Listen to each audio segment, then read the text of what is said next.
नमस्कार। प्रस्तुत करने जा रही हूँ आशापूर्णा देवी की लिखी हुई कहानी पद्मलता का स्वप्न। पति के घर से अपने पिता के घर, दूसरे शब्दों में ससुराल से मैके आने की इच्छा अस्वाभाविक नहीं है, और फिर एक ही जगह रहते रहते पैदा हुई ऊब को दूर करने के लिए भी लड़कियां अपने पिता के घर आना चाहती हैं, नए ढंग से कुछ दिन जी लेने और मुक्ति की सांस लेने। बाप के जिंदा न रहने पर वे भाई के घर भी आती हैं, लेकिन जिसके न तो बाप जीवित हो और न कोई भाई ही हो, ऐसी पद्मलता क्या दोबारा अपने गांव सोना पलाशी की धरती पर पांव नहीं रख पाएगी? सोना पलाशी, जहां उसके बचपन और जवानी के दिन बीते थे। भले ही सुख और शांति या के बड़े सम्मान के साथ ये दिन बीते हों, लेकिन दुख और अपमान भरे दिनों की स्मृतियों का भी आकर्षण कम नहीं होता। यह भी हो सकता है कि अपनी पहचान को एक बार फिर से पा लेने की या लोगों के बीच स्वयं को प्रतिष्ठित करने की प्रबल इच्छा पिछले 7 वर्षों से पद्मलता के मन में रही हो। सोना पलाशी के लोग जदू लाहिड़ी के घर की गरीब ब्राह्मणी महाराजन की बेटी पदी को अचानक पद्मलता देवी के रूप में देखकर हैरान रह जाएंगे, और यही देख पाने की इच्छा उसने अपने मन में संजो रखी है। पिछले 7 सालों से दिन हो या रात, तिल तिल कर इस पौध को इतना भरा पूरा और हरा रखा है उसने, इसे अपने ख्यालों में बसा रखा है। कितने ही रंगों और उल्लास की छटाओं से इस चित्र को अंकित करती रही है। इस प्रसन्नता के अलावा पद्मलता के जीवन में और किसी चीज की साध या सार्थकता नहीं रह गई है। इसीलिए काफी कोशिशों और चिरौरियों के बाद पति की अनुमति प्राप्त कर वह इतने सालों बाद सोना पलाशी घूमने आई है, और उसका यहाँ आना अकारण नहीं गया है। उसे अपने बीच देखकर सभी सचमुच हैरान रह गए हैं। इतने दिनों बाद उसके यहाँ इस गांव में आने पर नहीं, बल्कि उसके बात व्यवहार पर गांव वाले हैरान हैं। हैरान ही नहीं, कहना चाहिए कि एकदम ठगे से रह गए हैं। गुदड़ी में लाल कहावत तो बड़ी ही आम है, जिसे पद्मावती पर पूरी तरह लागू किया जा सकता है। इसमें संदेह की जरा भी गुंजाइश नहीं। लड़ाई का जमाना है, यह युद्ध युग। इस युग के शब्दकोश में असंभव या नामुमकिन जैसा कोई शब्द नहीं। सब कुछ संभव है, मुमकिन है। लड़ाई की इस हवाई आंधी में बहुतों के चेहरों से चिपका मुखौटा उतर गया है। इस झंझा में उनके मनसूबी किले और हौसले पत्तों की तरह उड़ गए हैं।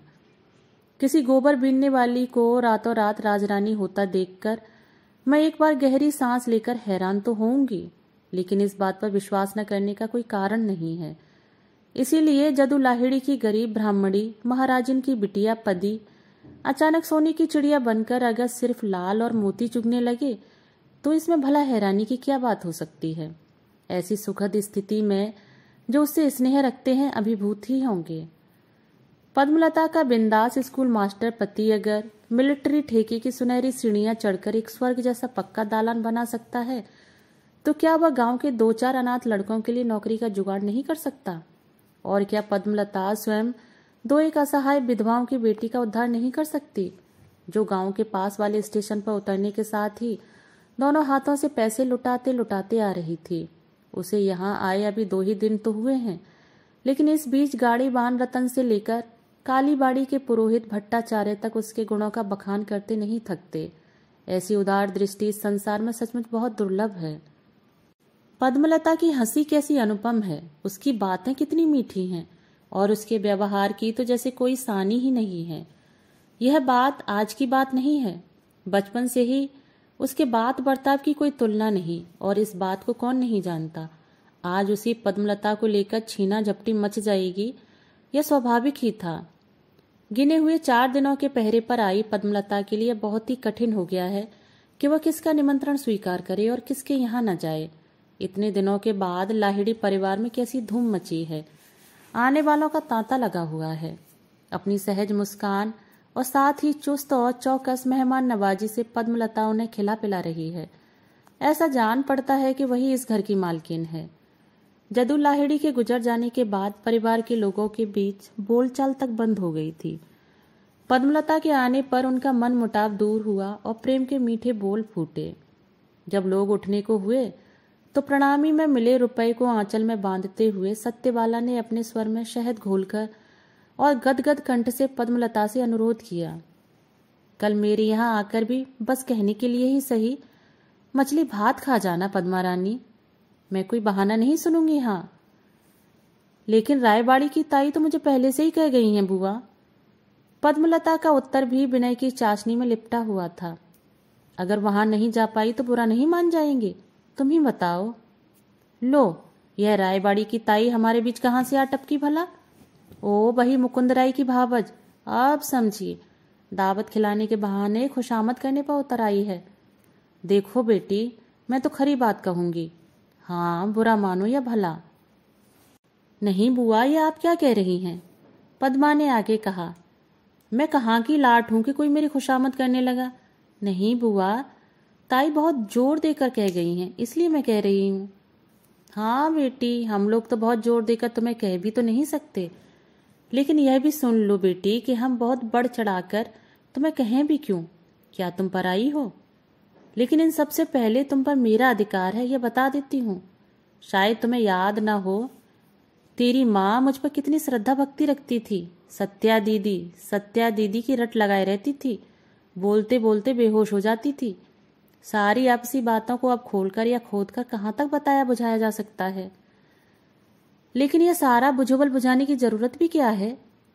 पद्मलता 16 साल की उम्र तक इस गांव का दाना पानी पीती रही है। न जाने कितने अपमान भरे घूंट और अवसाद के क्षण वह भला कैसे भूल सकती है? उसकी माँ सत्यबाला बुआ की जुबान से टपकता जहर कितनी खामोशी से पीती रही थी इस श्रद्धा भक्ति के नाम पर। पद्मा की याददाश्त क्या इतनी कमजोर है कि वह यह सब कुछ भूल जाएगी? अपनी माँ के लिए पद्मलता को बहुत दुख नहीं होता। उसकी याद आने पर उसकी स्मृतियों के समुद्र में जैसे ज्वार भाटा सा उठने लगता है। हाँ, इसे याद है, लाहिड़ी परिवार के इसी दालान में सर्दी की ठिठुरती रात में हड्डियों में सुइयां चुभोती बर्फीली हवा झेलती एक दुबली पतली और बीमार विधवा लगातार खांसती चली जा रही है। यह मुई खांसी 12 महीने जिसके पीछे लगी रहती है। लट्ठी की मोटी धोती का आंचल बार बार अपने सीने पर रखकर ठंड से बचने की असफल सी कोशिश करती और फिर इसके साथ ही घर संसार के अगले दिन के तमाम कामों को सहेजने समेटने लगती है। लेकिन इन ढेर सारे कामों के बीच एक चीज जो लगातार उसके साथ लगी रहती है वह है उसकी खांसी। उसकी खांसी की ठंड ठंड अब भी इस दालान के मेहराबों और छज्जों से चिपकी हुई है और अब भी जब रात गहरा जाती है तो ऐसा जान पड़ता है कि उसके खांसने की आवाज सुनाई पड़ने लगेगी। उसी औरत के पीछे पीछे एक छोटी सी लड़की चक्कर काटती रहती है। उसकी देह पर भी कोई गर्म कपड़ा नहीं है। वह जदू लाहिड़ी की नातिनों पोतिनों में से किसी की उतरन पहने जिसमें ढेर सारे पैबंद लगे हैं। चीथड़ों और कतरनों से भरे मोटे कपड़े का घाघरा पहनकर वह डोल रही है। अपनी माँ से अपने सीने को सटाकर थोड़ी बहुत गर्मी महसूस की जा सकती है, लेकिन गर्दन को रेतने वाली कटार की तेज धार को झेलते झेलते ऐसा भी होता है कि वह इस तरफ से उदासीन सी हो जाती है। तब शायद सर्दी का एहसास नहीं रहता। शरीर की 2-1 जगहों पर चिनचिनाती चिकोटी काटे जाने के एहसास के अलावा परेशानी होती है इन दोनों हाथों को लेकर। बर्फ के टुकड़ों की तरह छोटे छोटे हाथों से माँ के कामों में जहां तक संभव हो सकता है हाथ बटाती है। पानी में काम करते हुए जब उंगलियां अचानक अकड़ जाती हैं, ऐसे मौकों पर उसकी माँ का काम दुगना हो जाता है। तब लालटेन के माथे पर आंचल रखकर वह बिटिया के छोटे छोटे हाथ पांव सींक देती है। उसे अपनी गोद में खींचकर उससे बकती झकती है। उसे मीठी झिड़की पिलाती हुई कहती है, तू इस काटती ठंड में क्यों दौड़ती भागती रहती है बिटिया? देख, अभी कितना सारा काम बाकी रह गया है। मैं यहाँ खाना पकाने के लिए रख गई हूँ रे। लेकिन खाना पकाने का काम खत्म हो जाने पर भी उसे छुट्टी नहीं मिलती है। उसे पता है कि किसी अबोध बालिका के लिए 2 मुट्ठी भात जुटाना कितना मुश्किल है, भले ही वह छोटे मोटे कामों में उसकी सहायता कर दिया करे। तभी वह बार बार अपनी बिटिया को बिछौने पर सो जाने को कहती है, लेकिन अंधेरे और बुझे कमरे की खाली चारपाई पर बिछे बासी बिछौने की याद से ही बेचारी के रोंगटे खड़े हो जाते हैं। उसके चीकट तकिए पर पता नहीं कौन पानी उड़िल जाता है। वह माँ के नरम गरम कलेजे में दुबककर न सोए तो फिर और कहाँ जाए। यही नहीं, दुनिया भर के तमाम भूत प्रेत दैत्य दानव क्या उसके इर्द गिर्द झुंड बांधे अपने अंजर पंजर छितराए और मुंह बाए इस कमरे की पलस्तर उधड़ी दीवारों से सटे घुप अंधेरे कोने में खड़े नहीं? जदू लाहिड़ी की बीमार पत्नी अपने आप उठकर बैठ नहीं सकती, लेकिन दुनिया भर की खबरें उसके कानों तक कैसे पहुंच जाती हैं, यह सचमुच हैरानी की बात है। दिए का लोभ दिखाकर और आंचल की ओट में पद्मा को बिछावन तक ले जाने के बीच भी लाहिड़ी की पत्नी की उखड़ी उखड़ी लेकिन खींच भरी आवाज कानों में पड़ती। अरियो नवाब की शहजादी, बेटी को लाड़ दुलार कर इतना सर पर मत चढ़ाओ। दिए का तेल कोई हराम का नहीं आता। दिमाग में कोई बात टिक पाती तो मेरी बकझक भी कम न होती। और दो दो लोगों के खाने पीने कपड़े लत्ते का जुगाड़ कोई बच्चों का खेल नहीं। पता नहीं घर में ऐसा कितना काम है कि माँ बेटी दोनों की दोनों दिन दोपहर सांझ रात डोलती फिरती हैं। आखिर करती क्या रहती हो? अपने आराम के लिए दिन का काम रात में और रात का काम दिन में, है ना? भामन की बेटी हो, कभी फुर्सत मिले तो बैठकर हिसाब लगाना कि इन 3 महीनों में कितना किरासन तेल फूंका गया। हाँ, दूसरे का पैसा है तो कलेजी में पीर कैसी? वो कहावत है ना, मोल तोल किस बात की जब मिले मुफ्त में माल। तुम दोनों का बस यही हाल है, और मैं भी ऐसी दुर्गत में पड़ी हूं कि तुम जैसी बेईमान को पालना पड़ रहा है। जदू लाहिड़ी की पत्नी बोलना शुरू करती है तो थमती नहीं। दिए की लौ तब तक दम तोड़ चुकी है। भूत और प्रेत का भय, और चाहे किसी को जितना भी सताए, लाहिड़ी की घरवाली का इससे कुछ आता जाता नहीं। बारिश के दिनों में पानी में छप छप करते और घुटने तक कीचड़ में लिथड़े माँ के साथ साथ पोखर के घाट तक जाने और फिर वापस लौटने की यादें सुख और दुख दोनों से भरी हैं। कभी कभी तो इसमें बड़ा मजा आता, लेकिन जब माँ की खांसी बढ़ जाती तो फिर बड़ी परेशानी होती। उस दिन जी में यही आता कि माँ और बेटी रात और दिन चीथड़े पर लेटकर ही बिता देंगी। भात खाने की भी क्या जरूरत है? 2-4 दिन नहीं खाएंगे तो क्या हो जाएगा, लेकिन जरूरत नहीं है। ऐसा कह देने से ही तो जरूरत नहीं मिट जाती। तो भी एक नन्ही सी जान को उसने यह जता दिया था। ऐसी ही परिस्थितियों के बीच एक और दृश्य उसे याद आता है। यही तो वह घर और दालान था, लेकिन वे दोनों जैसे कोई और थीं। तांबई रंग, दुबले पतले हाथ पांव, फटी चिटी फ्रॉक वाली वह लड़की अब नए यौवना गम के साथ सुडौल और स्वस्थ युवती में परिवर्तित हो गई थी।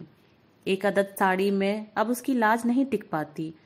काटती ठंड से बच पाने की अपेक्षा कहीं अधिक कष्टकर है छूटी बहर और अरज की साड़ी से अपनी लाज ढक पाने की चेष्टा। लेकिन तो भी सिमटते सकुचाते वह घर संसार का सारा काम करती है। अपनी बीमार विधवा माँ पर उसकी प्यार भरी देखभाल का कोई अंत नहीं है, लेकिन माँ है कि उसे भोर हो जाने के बावजूद लोरी सुनाती रहती है। बिटिया माँ की ओर देखकर हंसती है और झिड़कती है। क्यों, तुम अकेली क्यों नहीं जा सकती? मैं भी तो सुनूं। डर लगता है क्या? तुम्हें कोई भूत भकोस लेगा? माँ उसे किस तरह समझाए कि भूत प्रेत से नहीं, उसे अपनी नव यौवना बेटी से डर लगने लगा है। एक असहाय विधवा की बेटी की उम्र का तेजी से बढ़ना ही अपने आप में एक अपराध है, और ऊपर से यह रूप। बेटी अनमने ढंग से चलती फिरती डोलती है और माँ मुग्ध मन से उसे हेर सकती है। हाँ, उसका पद्मा नाम रखा जाना एकदम सार्थक हुआ है। दोनों पांव कमल के जुड़वा फूल की तरह खिले हैं, लेकिन उसके शरीर की बाढ़ इतनी क्यों है भला? अपमान और दुत्कार से मिले अन्न का ऐसा जोर और ज्वार। जदू लाहिड़ी की पत्नी अब चाहे गुस्सा करे या ना करे, उसकी दोनों नातनें मलेरिया की चपेट में फंसकर अस्थि पंजर जैसी दीख पड़ती हैं, काली चमगादड़ जैसी, चमड़े से मड़ी। और इधर यह लड़की पद्मा 14 साल की उम्र में ऐसी निखर गई है कि उस पर आंख नहीं ठहरती। सुनने में भले ही उसे बुरा लगे तो लगे, लेकिन बुढ़िया उसे उलाहना देती हुई कहती है, अरे ओ पद्मा, सुन रही है ना? भात थोड़ी कम भकोसा कर, पराया माल समझकर सब कुछ डकारा मत किया कर। दिनों दिन हाथिन की तरफ फैलती डोलती जा रही है, और यह सब देख देख कर ही तेरी माँ की देह का सारा खून पानी होता जा रहा है। तब अपमान का इतना सारा जहर पीकर भी पद्मा ने हंसते हुए कहा था, माँ की देह में अब खून है भी कहाँ नानी, सब पानी हो गया है। लेकिन इतना सुनना था कि बुढ़िया नानी ने पद्मा के बड़बोलेपन और शेखी की दुहाई देते हुए सारा आसमान ही सर पर उठा लिया था। अगर वह ऐसा न करती तो लोग सारा दोष लाहिड़ी की घरवाली के ही सिर मढ़ देते। लेकिन बात लाहिड़ी की घरवाली की नहीं थी। पास पड़ोस के सभी लोगों को पद्मा के बारे में अपनी राय दिए बिना चैन न था। जैसे यही उनका मुख रोचक था। पद्मा का रूप आंखों को सालता रहता था। उसकी चाल ढाल से चिढ़ होती थी। उसके उभारों को देखकर देह में आग सी लग जाती। पद्मा का चाल चलन ठीक नहीं है और उसका बात व्यवहार, खैर जाने भी दो। यह वह पद्मा नहीं है जो, वह तो कब की मर चुकी। जितने मुंह उतनी बातें। लेकिन पद्मलता को पा लेने में किसी को आपत्ति नहीं है। जदू लाहिड़ी की घरवाली मोतियाबिंद वाली आंखों के सामने से धुंधला सा पर्दा हटाती और जैसे चीख पड़ती, अरे यह कोई छोरी चोरी नहीं है, साक्षात लक्ष्मी की छाया है। बचपन से ही तो देख रही हूं, इसके रूप गुण कोई ओर छोड़ नहीं। नसीब का कैसा खेल है कि इसकी माँ ने पहले ही आंखें मूंद ली। अरे तेरी माँ नहीं रही लेकिन हम लोग तो नहीं मर गए। अरे साल 6 महीने में आती रहना, एकदम बिसरा ही मत देना। आखिर मेरी कमली और बिमली से तो कोई अलग थोड़ी ही है। उसे पता था कि वह इन दोनों में बहुत अलग है। कमला और बिमला की तरह पद्मा नानी को कलमुई नहीं कहती। और उसी पद्मलता ने बिस्तर पर पड़ी बुढ़िया नानी को तीर्थ पर जाने के लिए अभी अभी 300 रुपए दिए हैं नकद। राय परिवार के यहाँ निमंत्रण पर जाना एक और यादगार घटना है। यह कोई आज की बात नहीं, अतीत का इतिहास है। मुकुंद राय की माँ के व्रत उद्यापन से जुड़ी घटना। लाहिड़ी घराने के भी सारे लोग वहां मौजूद थे, इसलिए पद्मा की माँ भी वहां कामकाज करने के लिए बुलाई गई थी। और तभी इन सबके बीच भोजन परोसने वाले एक लड़के ने पद्मा को भी ब्राह्मण कन्याओं की पांत में बिठा दिया था। यह लड़का दूसरा कोई नहीं, सान्याल परिवार का मुरारी था। इस बात को लेकर पास पड़ोस के लोग आपस में गाहे बगाहे चुगली तो खाते ही थे, दोनों को खासा बदनाम करते रहते थे। सदा सच बोलने वाली सत्यबाला पद्मा की माँ को ऐसा पाठ पढ़ाती रही कि बेचारी के पांव के नीचे से धरती खिसकती जान पड़ी। रास्ते या घाट पर अगर कच्ची उम्र की लड़की और लड़के में बातचीत हो गई या हंसी ठट्टा हो गया तो फिर बाकी बचा क्या। गनीमत है कि यह सब कुछ सिर्फ सत्यबाला ने ही देखा है। अगर किसी और ने देखा होता तो बेटी के हाथ पीले कर पाना बड़ा मुश्किल हो जाता है कि नहीं, लोगों से पूछ लो। लेकिन ऐसी कोई परेशानी सामने नहीं आई। उसी महीने कुछ एक शुभ चिंतकों की सहायता से पद्मा का विवाह संपन्न हो गया। लड़का मैट्रिक पास था। एक नामालूम से गांव में स्कूल मास्टर था। 30 रुपए माहवार पर। तरक्की मिलती गई तो 70 रुपए मिलेंगे, लेकिन अभी उस बात को जाने दें। पद्मा के विवाह से इस घटना का कुछ लेना देना नहीं। अभी तो रायबाड़ी दावत की यादें ही मुखर हो चली हैं। कतार में उसे बैठने नहीं दिया, हाथ पकड़कर उठा दिया गया। इशारों, संकेतों और फप्तियों की आंधी सी उठी थी। और इसी हंगामे के दौरान मुकुंद राय की बड़ी बेटी निभाननी अचानक उठ खड़ी हुई थी और उसने तब जो कुछ कहा था वह बहुत गलत नहीं था, सच ही तो है। दूसरे घर की रसोई तैयार करने वाली की बेटी को ब्राह्मण कन्याओं के बीच बिठाकर ऐसा आदर दिया जाने लगा तो बेचारे तिलचट्टे का क्या कसूर है। उसे भी पंछी का दर्जा दे दिया जाना चाहिए। सीढ़ियों के ऊपर 2 तल्ले के दालान पर पांव रखते हुए 7-8 साल पहले वाली घटना उसके मानस में गूंज पैदा कर रही थी। लेकिन तभी उसका ध्यान मुकुंद राय की पतोहू ने अपनी ओर खींचा और मुस्कुराती हुई बोली, आओ ननद, चलो। तुम्हें इस बात की सुध तो आई कि तुम्हारी कोई भावज भी है। यहाँ आकर भी एक बार हमारी तरफ रुख तक नहीं किया तुमने। क्या बताऊं भौजी, यहाँ पिछले 3 दिनों से घूमती ही तो रही हूँ। बस ले देकर 4 दिनों के लिए आना हो पाया है। किसी से अच्छी तरह भेंट तक नहीं कर पाई।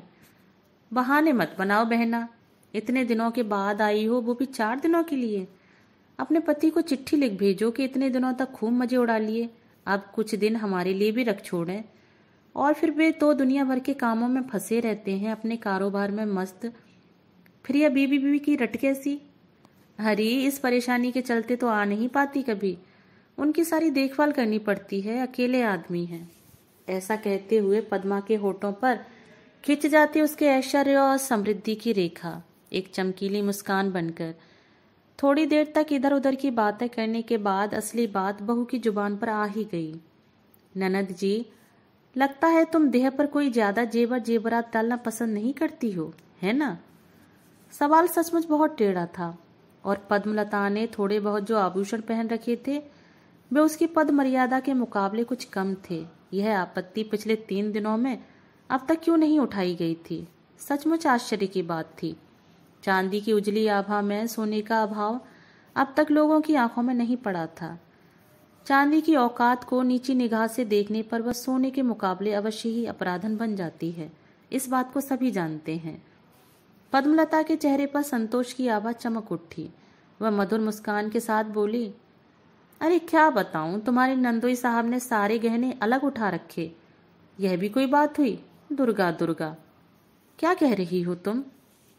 अब और क्या बताऊं बहना, मेरे पति का मानना है कि गांव और कस्बों में चोर उचक्के और डाकुओं का बहुत जोर होता है। देह पर भारी गहना देखकर वे इसे पहनने वाली को ही उठाकर चंपत न हो जाए। तभी उन्होंने कहा, रुपए पैसे चाहे जितने ले जाओ, लेकिन जेवरात एकदम नहीं। इसी डर से और एक सुहागिन के लिए जितना जरूरी है, हाथ पांव नाक कान में थोड़ा बहुत डाल रखा है। और क्या? हाँ, तो मैं क्या कह रही थी भाभी, वह गिरी वाला तांतन अब है कि नहीं? हाँ, जिंदा है, लेकिन साड़ियों के दाम इतना ज्यादा बढ़ गया है कि कुछ न कहो। दाम चाहे जो भी हो, अच्छी किनारी वाली 15-20 साड़ियां मिल जाएंगी ना? 15-20 साड़ियां? इन्हें एक साथ ही डालना है क्या? बहू की आंखें फटी रह गईं। नहीं, सब अपने लिए नहीं। दरअसल इतने दिनों के बाद यहाँ आई हूँ, तुम लोगों को प्रणामी भी न दूं तो अच्छा नहीं लगेगा। इन सबको, अड़ोस पड़ोस में सबको, यह सब तुम्हारा आशीर्वाद है भाभी। इसके बाद जेवरों की कमी के बारे में अब किसी तरह का संदेह करने की गुंजाइश कैसे रह सकती थी भला। मुकुंद राय की बड़ी भावज के पास उसे बिठाकर और उसे बड़े प्यार से खिलाने पिलाने के बाद इतने कम समय के लिए मैकेयानी की बात पर उसने उसे जी भरकर कोसा, लेकिन पद्मलता को इस बात का कोई पछतावा न था। जदुलाहिड़ी के यहाँ खाना पकाने वाली की बेटी पद्मिया को फूंक ताप कर सोना पलाशी ग्राम में एक नई पद्मलता को प्रतिष्ठित करने वाला और कोई नहीं था सिवाय मुरारी के। अब इस बात का एहसास कैसे नहीं होता भला। मुरारी, जिसने एक दिन उसका मजाक उड़ाया था और कहा था, तुझे क्या लगता है मैं तेरे से विवाह कर लूंगा? किस खुशफहमी में है तू? मेरी माँ तुझे सूप में हल्दी पान और घी का दिया जलाकर चुमौना करने के लिए नहीं आएगी। ऐसा ना हो कि मुझे भी सूप की हवा से दूर झटक दे। बात ही बात में उसने मुरारी के बारे में जान लेना चाहा। उसे कोई झिझक नहीं हुई। पास पड़ोस की खोज खबर लेने के बहाने ही सही उसने बड़े इत्मीनान से पूछा, हाँ तो बड़ी ताई, मुरारी भैया का क्या हाल चाल है? गांव में ही है ना? राय घराने की ताई ने शिकायत के स्वर में कहा, अरे उस लड़के के बारे में कुछ न पूछ बेटी। बेचारा बीमारी से जूझ रहा है, सूख कर कांटा हो गया है। एक पैसे का रोजगार नहीं, घर द्वार सब गिर भी पड़ा है। हाँ, बातें बड़ी लंबी लंबी बनाया करता है। बीवी बच्चे भी वैसे ही राम भरोसे हैं। अच्छा, तो बातें अब भी बनाया करता है? उसकी कतरनी सी चलने वाली जुबान का इलाज पद्मलता जानती है। क्या वह इस पर अमल करके देखे? बायली का कटोरा अपने मुंह से अलग करते हुए मुरारी का चेहरा विकृत हो गया था। वह अपनी पत्नी को एक लौंग दे जाने को कहने ही वाला था कि ड्योढ़ी के सामने लगे किवाड़ को अंदर की तरफ ठेलकर पद्मलता भीतर दाखिल हुई। मुरारी अपने बिचके हुए चेहरे को समेटकर मुस्कुराने की कोशिश में लगा ही था कि पद्मलता ने हैरानी से पूछा, क्या बात है, क्या गटक रहे थे? साबूदाना? मुरारी ने अपनी दोनों हथेलियों को उल्टा छितरा दिया और फिर मजाक के स्वर में बोला, हरे कृष्ण, साबूदाना? यह तो पिछले जन्म का सपना है। गले से बारली उतार रहा था, खांटी मंडल बारली। क्या हुआ है? बीमारी, और क्या? कोई अदद बीमारी है। गरीबी, दुश्चिंता, साहूकार का डर, घरवाली, आए दिन झगड़ा, पीलिया, बुखार, डिस्पेफिया। अच्छा अच्छा, बस भी करो।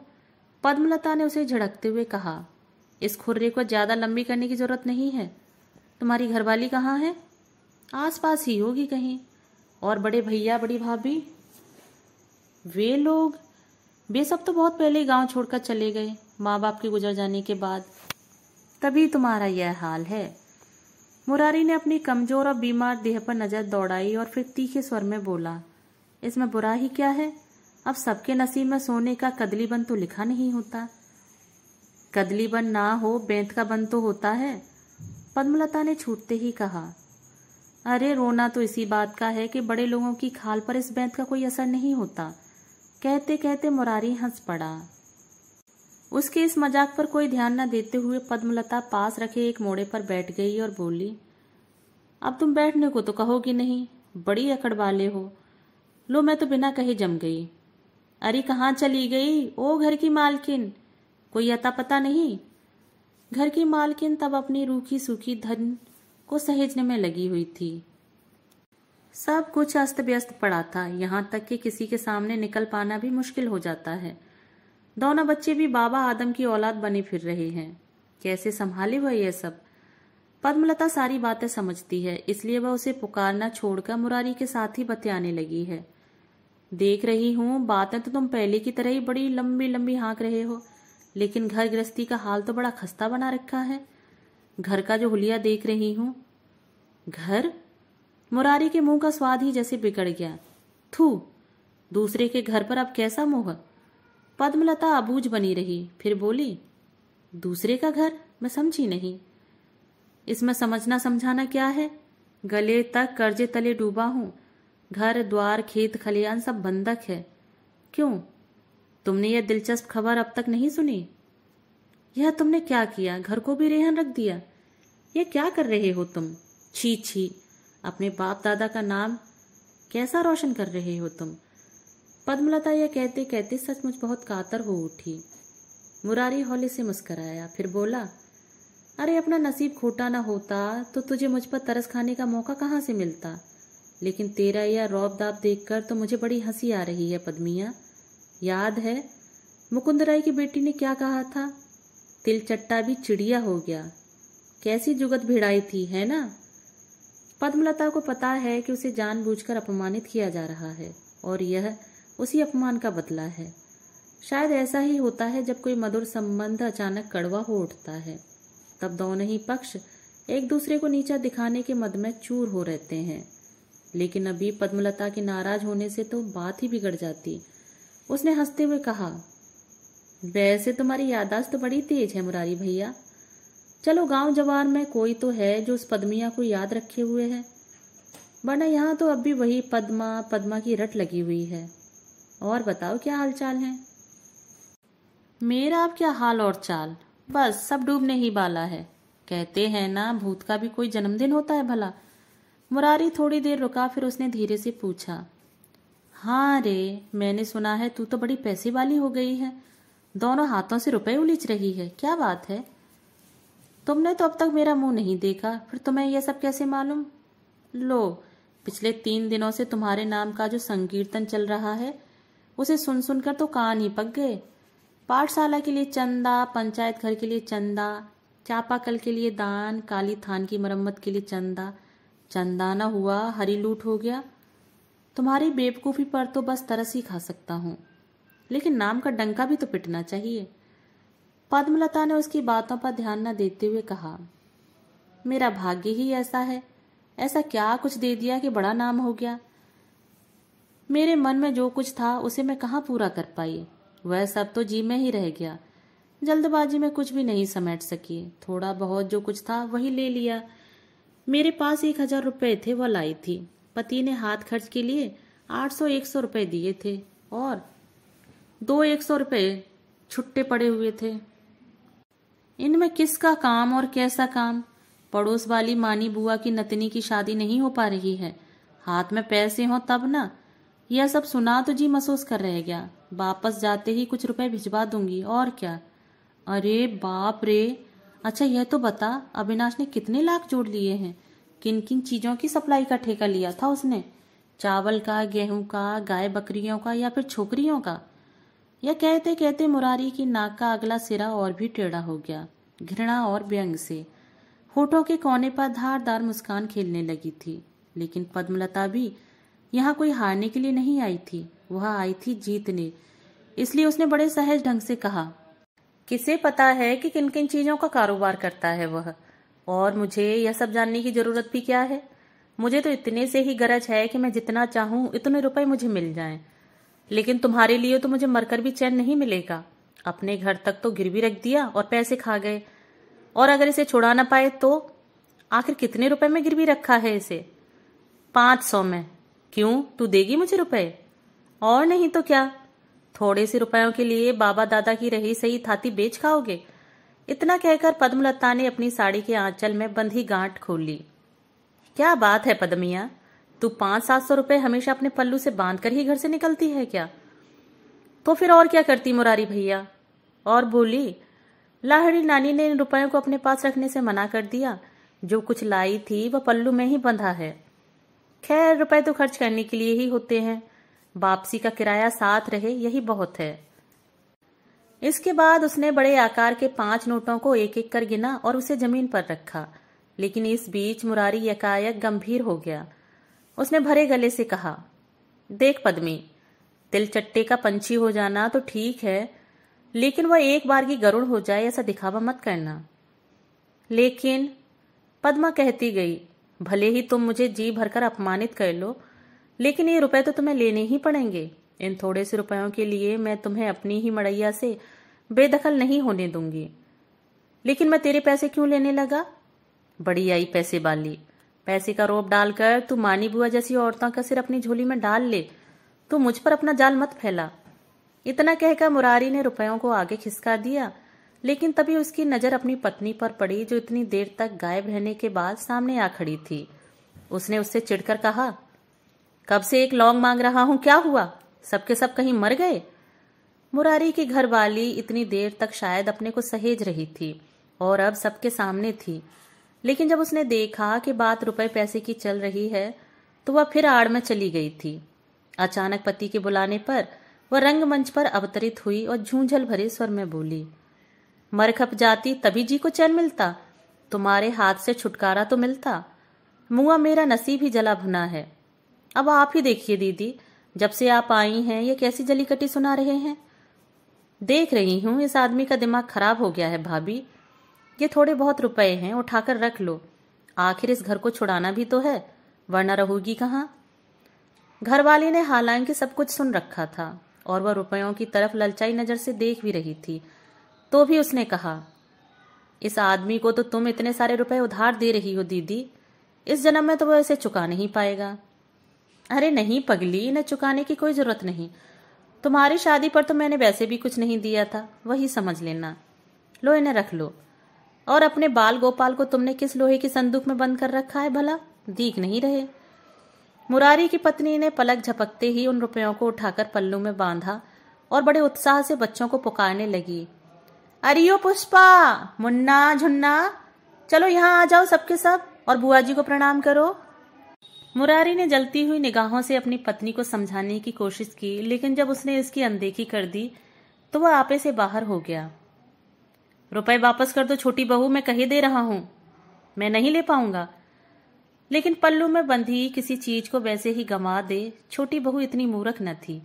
इसीलिए उसने बड़े उत्साह से कहा, हाँ हाँ दूंगी, क्यों नहीं। एक दिन बाद को ही जब बच्चों के हाथ पकड़कर पेड़ के नीचे खड़ा रहना पड़ेगा, वापस कर दूं। और रानी दीदी हमारे लिए पराई थोड़े ही है। बताइए ना रानी दीदी, मैं ठीक कह रही हूं। रानी दीदी ने अब तक पुष्पा के नन्हे हाथों में 2 का नोट थमा दिया था और वह गोद वाले बच्चे की मुट्ठी ढूंढ रही थी। नहीं, पद्मलता को अब सचमुच कोई अफसोस या बेचैनी नहीं थी। उसने अपने जीवन में और किसी चीज की चाह नहीं की थी। वह इन क्षणों की सार्थकता को, इनके सुख को अपनी दोनों मुट्ठियों में बांध लेना चाहती थी। ठीक इसी समय कबूतर की कोलखी जैसे संकरे बुसे और अंधेरे कमरे में एक मरियल सी चारपाई पर औंधा पड़ा अविनाश चिट्ठी लिख रहा था। 4 दिनों के विरह में ही इतना लंबा पत्र। लेकिन इसके सिवा चारा भी क्या था? वह कैसे अपने मन की बेचैनी प्रकट करे? हालांकि उसे पता था कि अगले ही दिन उसकी घरवाली आने वाली है। उसने लिखा, प्रिय पद्मा, मेरा सारा कुछ लुट गया। मैंने पटना में जिस नौकरी के लिए आवेदन किया था उसे मैं इस जीवन में पा भी सकूंगा इसकी उम्मीद नहीं। मैंने सोचा था अगर मुझे यह नौकरी मिल गई तो हम जीवन का बाकी हिस्सा किसी तरह चैन से बिता सकेंगे, लेकिन विधाता ने हमारे साथ बड़ा भारी मजाक किया है। मैंने सब कुछ, घर द्वार, माल असबाब बेच बाच कर सिक्योरिटी के लिए 2000 की जो रकम जमा की थी वह सब लुट गया। तुम तो जानती ही थी कि चोर या उचक्के के डर से मैंने उन रुपयों को बक्से में नहीं बल्कि रजाई के अंदर एक छोटी सी थैली में छुपा कर रखा था। लेकिन चोर की नजर वहां भी कैसे पड़ गई, यह सचमुच हैरानी की बात है। मुझे यही जान पड़ता है कि यह किसी ऐसे आदमी का काम है जो इस बारे में जानता था अब मैं किससे क्या कहूँ, मैं तो एकदम तबाह ही हो गया। मुझे आगे के लिए भी कोई उम्मीद नहीं रही। मैं तो यही समझ लूंगा कि मैंने बड़ा भारी गुनाह किया है। मुझे बार बार इस बात का पछतावा होता रहता है कि मैं तुम्हें भेजने को राजी कैसे हो गया। घर की लक्ष्मी घर में रहती तो यह दुर्दशा न होती। खैर, जो हो गया हो गया। अब चिट्ठी पढ़ना, खत्म होते ही आने की तैयारी करना। मैं तुम्हें लिवा लाने की स्थिति में नहीं, और अब मैं तो तुम्हें अपना मुंह भी नहीं दिखा पाऊंगा शायद। दोस्तों, अभी आप सुन रहे थे आशापूर्णा देवी द्वारा लिखी हुई कहानी पद्मलता का स्वप्न। कहानी अच्छी लगी हो तो चैनल को लाइक, शेयर और सब्सक्राइब जरूर कीजिएगा। मिलते हैं एक नई कहानी के साथ। धन्यवाद।